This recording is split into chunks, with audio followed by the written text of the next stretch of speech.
சென்னைக்கு வந்து ரொம்ப காலம் எடுத்து ரிலீஸ் பண்ணுறதுக்கான காரணமாக நீங்கள் என்ன பார்க்குறீங்க? அப்படிலாம் ஒன்றுமே கிடையாது. எல்லாத்துக்குமே இந்த அனௌன்ஸ் பண்ணிட்டே இருக்காங்க. 150 அறிவிச்சவங்களுக்கு ஒரு 15 அறிவிக்க முடியாதா?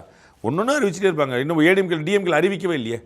டிஎம்கே எத்தனை கேண்டிடேட் அறிவிச்சிருக்காங்க சொல்லுங்கள். நம்ம பேசிட்டு இருக்கோம் ஒரு கேண்டிடேட். இன்னைக்கு காலையில் வந்து ஒரு செய்தி ஒன்று வந்துச்சு, இது மாதிரி இன்னைக்கு ஈவினிங் வந்து திமுகவினுடைய வேட்பாளர் பட்டியல் வந்துடும் அப்படின்னு. வரும்போது பார்ப்போம். அதுக்கு வரல இப்போ இவங்க 169 போட்டிட்டு போகிறாங்க. 150 தொகுதி முடிச்சிட்டாங்கல்ல. டிஎம்கே கேண்டிடேட் சொல்லுங்கள். அப்போ அதனால் வந்து அதில் ஒரு காரணமாக நீங்கள் சென்னையில் ஏன் அறிவிக்கலைங்கிறதுல எல்லா கேண்டிடேட்டுமே இப்போ 150 அறிவிச்சதில் இங்கி பிங்கி பாங்கி போட்டால் பார்த்து கொடுத்துருப்பாங்கன்னு நினைக்கிறீங்க? ஒன்னொன்னுலையுமே மெட்டிகுலஸாக ஒரு பிளான் பண்ணியிருப்பாங்க. இன்னைக்கு நேரத்தை பிளான் பண்ணியிருப்பாங்க. கடலூரில் எம்சி சம்பத் போட்டிடுறாரு அப்படின்னா சம்பத் ஜெயிப்பாரா, எப்படி முடியும், போன வருஷம் என்ன நடந்துச்சு அப்படின்னு ஒன்று பார்த்து ஓகே இந்த மாதிரி ஜெயிச்சிருவாரு அப்படிங்கிற மாதிரி நம்பிக்கை வந்தால் தானே கொடுப்பாங்க. நீங்கள் சும்மா நேரத்துக்கு கொண்டு போட்டு அங்கே இங்கே சம்பத்துப்பா இங்கே சண்முகப்பா அப்படி கொடுக்க முடியாதுல்ல. அப்போ எல்லாமே பார்த்து தானே கொடுக்குறாங்க. அந்த மாதிரி ஒரு காலையும் பார்த்து கொடுப்பாங்க. அவ்வளோதான். EPS Pictures and Pop-in Studios வழங்கும் தி டார்க் சாத்தான் உங்கள் அபிமான திரையரங்குகளில்.